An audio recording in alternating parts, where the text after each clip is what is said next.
வணக்கம். நான் நன்னிலம் ஜிபிஜிஎம் கோவிந்தராஜ் பேசுகிறேன்.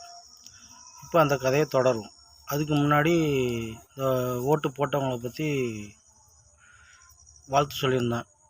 தமிழ்நாட்டில் மொத்தம் 85% பேர் ஓட்டு போட்டிருந்தாங்க. 15% பேர், அதாவது 85 லட்சத்துக்கு மேலே உள்ளவங்க ஓட்டு போடாமல் இருந்திருக்கிறாங்க. அது கொஞ்சம் வருத்தமாக இருக்குது அப்படின்னு சொல்லியிருந்தேன். இந்த ஓட்டு போட்டவங்கள சில பேர் இந்த பஸ்ஸில் இதிலலாம் வர்றக்குள்ள ரொம்ப சிரமப்பட்டு போட்டோம். அதிகப்படியான காசுகளை, அதாவது கொடுக்க வேண்டிய கட்டணத்துக்கு மேலே கொடுத்து போட்டோம் இதை அப்படின்னு சொல்லிட்டு கொஞ்சம் அவங்க வருத்தப்பட்டிருந்தாங்க. அதெல்லாம் விரைவில் அரசாங்கம், அரசு அதிகாரிகள் எல்லாம் சரி செஞ்சுருவாங்க. ஏன்னா அந்த எஸ்ஐஆர் பணின்னு ஒன்று ஆரம்பித்து அந்த பட்டியல் கொடுத்தது, அதுலேயே நிறைய பேருக்கு விவரம் இல்லாமல் விட்டுருப்பாங்க. அந்த பட்டியலில் இருக்கிறவங்களையே 85 லட்சம் பேர் போடலைன்னா அது ரொம்ப வருத்தத்தக்க செயல் தான். அதனால் நீங்கள் கஷ்டப்பட்டு இப்போ 1000 ரூபா பஸ்ஸு டிக்கெட்டுக்கு 3000 ரூபா கொடுத்து வந்தெல்லாம் போட்டிருக்கீங்கன்னு கேள்விப்பட்டேன், அந்த ஊடகத்துலேயும் பார்த்தேன். அதனால் அது அதெல்லாம் சரி பண்ணிடலாம். அது ஒன்றும் பெரிய மேட்டர் இல்லை. ஏன்னு கேட்டால், நம்ம ஒரு தேவை வைக்கிறோம், தேவை நேரத்தில் அன்னைக்குன்னு பணம் கிடைக்காம திடீர்னு பார்த்தீங்கன்னா 4 பைசா 3 பைசா வட்டி கேட்டிருப்போம். பணம் கிடைக்கலன்னா அர்ஜென்ட்டுக்கு 10 பைசா வட்டின்னு கூட சில பேர் கொடுப்பாங்க. அது அவங்களுடைய இது. நம்மளுக்கு அந்த நேரம் உதவிக்கு வருதுன்னு சொல்லிட்டு வாங்கி அந்த தேவையை முடிச்சிடும். அது மாதிரி தான் இது கட்டாயம் செய்யணும். ஏன்னா குழந்தைங்கள் நம்மளை நம்பி தான் இருக்காங்க. அடுத்த எல்லா குழந்தைங்களும் 18 வயசு ஓட்டு போடாத குழந்தைகள் எல்லாமே நம்மளை நம்பி தான் இருக்கிறாங்க.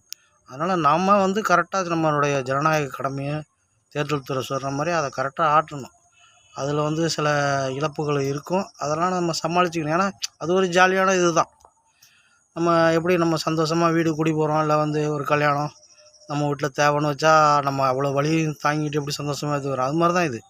ஏன்னா நமக்கு பின்னாடி வர்ற குழந்தைங்களுக்கு இது ரொம்ப ரொம்ப நம்ம ஓட்டு போடுறது ரொம்ப முக்கியம்.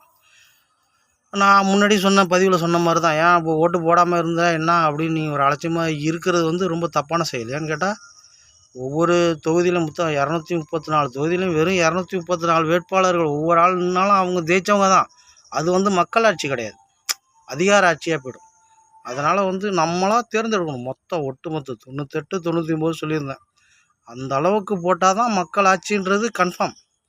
ஏன்னா அதில் யாரோ பாதி பேர் தான் ஜெயிப்பாங்க. இப்போ 50% 45% வர்றவங்க தான் ஆட்சியை நடத்துவாங்க. ஆனால் அவங்க ஆட்சி நடத்துகிறதுல எதிர்த்து கேட்குறவங்க, ஆட்சி நடத்துகிறவங்க எல்லாமே சரியாக செய்வாங்க.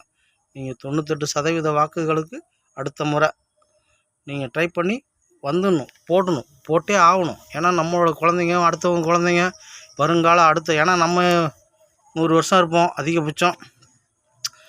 அதுக்கு முன்னாடி கூட போகிறவங்க இருப்பாங்க. ஆனால் அதுக்கப்புறம் வர்றவங்களுக்கு நாம் சரியான வழிவகையை சரி பண்ணிட்டு போகணும். நம்மளால் முடியலைனாலும் அவங்களுக்கு சரியான வழியை தேர்ந்தெடுத்து கொடுத்துட்டு போகணும். அதனால் கண்டிப்பாக ஓட்டு போடாதவங்க இருந்தாங்கன்னா, மன வருத்தப்பட்டுக்கிட்டு இருந்தாலும் அது முடிஞ்சு போயிடுச்சு. இதுக்கப்புறம் ஒன்றும் பண்ண முடியாது. இனி அடுத்தடுத்து வர்ற தேர்தலில் கரெக்டாக ஓட்டு போட்டுருவோம். நம்ம ஓட்டு போடுறது உங்களுக்காக இல்லை, நம்முடைய குழந்தைகளோட எதிர்காலத்துக்கு தான்.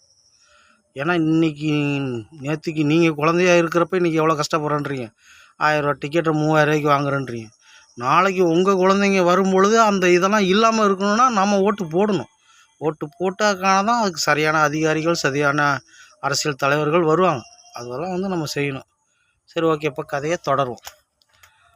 இப்போ என்ன பண்ணுவார், மன்னர் மறுநாள் அரண்மனையை கூட்டுறாரு. ஊர் தலைவர் அந்த 15 திருடர்களில் 14 திருடர்கள் தான் வராங்க. ஒரு திருடர் வரல. ஏன் வரலன்னா, இடையில எங்கேயோ மிஸ்ஸிங்.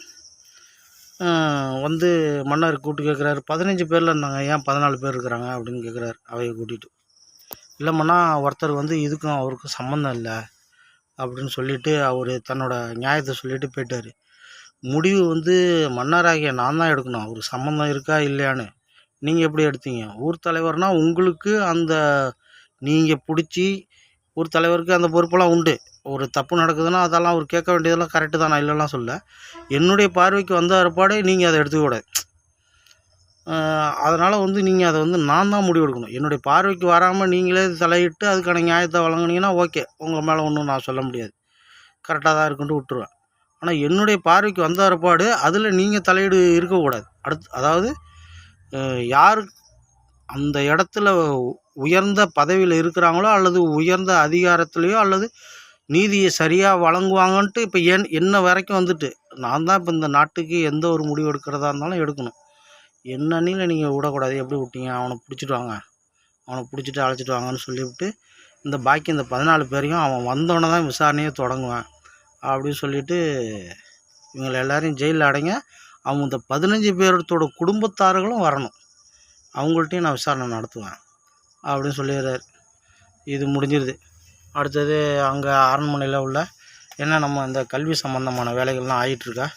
நான் சொன்னேன் இதுமாதிரி திருக்குறளில் தனி சப்ஜெக்டை கொடுப்போன்னு சொல்லியிருந்தேனே, அது என்னாச்சு, ரெடி ஆகிட்டுருக்கா அப்படின்னு கேட்டான். அதெல்லாம் ரெடி ஆகிட்டுருக்குமுன்னா விரைவில் கொடுத்துருவோம் அப்படின்றாங்க. எனக்கு அடுத்த வாரத்துக்குள்ளே எனக்கு அதுக்கான பிரதி எனக்கு கொடுத்துடணும். அதுக்குள்ளே எழுத சொல்லுங்கள். இது வரைக்கும் எவ்வளோ முடிஞ்சிகிட்ருக்கு, இன்னும் எவ்வளோ எழுத வேண்டியிருக்கு, அந்த தகவலையும் தெரிஞ்சு எனக்கு உடனே சொல்லுங்கள் அப்படின்றாங்க. சரிங்க மன்னான்னு சொல்லிடுறாங்க. இப்போ இந்த லாட்ரி இந்த பரிசு திட்டம்லாம் கொடுப்போன்னு சொல்லிவிட்டு ஒரு வெளிநாட்டு நிறுவனம் ஒன்று வந்திருக்குல்ல, அவங்கள கூப்பிடுங்க, அவங்கள்ட்ட பேசுவோம் அப்படின்னு சொல்கிறாரு. சரிண்ணா அவர் வராரு. முன்னா எங்கள்கிட்ட இந்த மாதிரி நீங்கள் பேங்கில் பணமும் போட்டுக்கலாம். அது ஒரு சிறு சேமிப்பு திட்டம் மாதிரி தான். பணமும் போட்டுக்கலாம், உங்களுக்கு அதுக்கான வட்டிகளையும் நாங்கள் கொடுப்போம். ப்ளஸ் இந்த மாதிரி 10 பேர் 20 பேர் 30 பேர் சேர்ந்து அவங்களுக்கான தொகையை ஒன்றா கொடுத்து அவங்கள்ட்டேருந்து வசூல் பண்ணுவோம். இப்போ நடக்குதில்ல நம்ம அந்த குழு, அது மாதிரி மொத்தமாக 1,00,000 கொடுத்து 10 பேர் அவங்களுக்குள்ளேயே பிரித்து எடுத்துகிட்டு திருப்பி அவங்களே வசூல் பண்ணி கொண்டாந்து பேங்கில் கட்டணும். அதுக்கு ஒரு குறிப்பிட்ட இன்ட்ரெஸ்ட்டை எடுத்து அவங்க இது பண்ணுவாங்க. அது மாதிரியும் இருக்குமண்ணா. அதுக்கு அடுத்தது இப்போ நம்ம தமிழ்நாட்டில் இந்த லாட்ரிலாம் தடை பண்ணிட்டாங்க. மற்றபடி மற்ற மாநிலங்கள் கேரளா, ஆந்திரா, கர்நாடகா எங்கே இருக்கோ அங்கெல்லாம் இருக்குது லாட்ரிகள். அதெல்லாம் அவங்க ஏன்னா ஒவ்வொரு மாநில உரிமைன்னு சொல்லிட்டு ஒவ்வொரு மாநிலத்துக்கு தகுந்த மாதிரி அதுக்கான முடிவுகளை எடுத்து அவங்க செய்கிறாங்க. அது மாதிரி திட்டங்கள் ஒரு நம்பர் ஒரு 30 ரூபாய்க்கோ இல்லை 50 ரூபாய்க்கோ ஒரு டிக்கெட் வாங்குறாங்களாம். அது பல கோடி அச்சடிச்சிருப்பாங்க. அதிலிருந்து ஒரு prize, first prize, second prize, third ப்ரைஸ்னு இப்படி போட்டுட்டு பாக்கி வர்றதை அவங்க எடுத்துப்பாங்க, கம்பெனிக்காரங்க எடுத்துப்பாங்க. அப்படியும் திட்டங்கள் இருக்குதுன்னு காட்டுறாரு. சரி, நீங்கள் இந்த குழு, இந்த பேங்க் சொன்னீங்களே, அது விஷயமா முதல்ல ஆரம்பிங்க. இந்த லாட்ரி சம்மந்தமான விஷயங்கள், அதாவது இது மாதிரி பரிசு திட்டங்கள் இப்போதைக்கு எதுவும் நீங்கள் அனௌன்ஸ் பண்ண வேண்டாம். அதுக்கான டீட்டெயில்ஸை எங்களுக்கு கொடுங்க. நாங்கள் ஃபுல்லாக அதை பார்த்துட்டு அதை விசாரிச்சுட்டு அதை எங்கள் நாட்டில் செயல்படுத்தலாமா அப்படின்னு அலசி ஆராய்ஞ்சி முடிவு பண்ணிவிட்டு சொல்கிறோம். அதுக்கப்புறம் தான் அதை விடணும். அதை நீங்கள் இது பண்ண வேண்டாம் அப்படின்ட்டாங்க. சரிம்மா, இந்த மாதிரி குழு சமாச்சாரங்களே பார்க்குறோம் அப்படின்னா அப்புறம் கூப்பிட்றாரு. பேங்க்லேயும் அது மாதிரி சிஸ்டம் இருக்குது அப்படின்னாரு. ஆமாம்மா, பேங்க்லேயும் இருக்குது. இவங்களும் அதுமாரி சிஸ்டத்தை வச்சுருக்குறாங்க அப்படின்னு. சரி, இப்போதைக்கு பேங்க் டைப்லேயே அவங்க பண்ணட்டும், அதுக்கப்புறம் இதை பற்றி யோசிப்போம் அப்படின்னு சொல்லிடுறாரு. சரின்ட்டு அவங்களும் போயிடுறாங்க. வணக்கம்.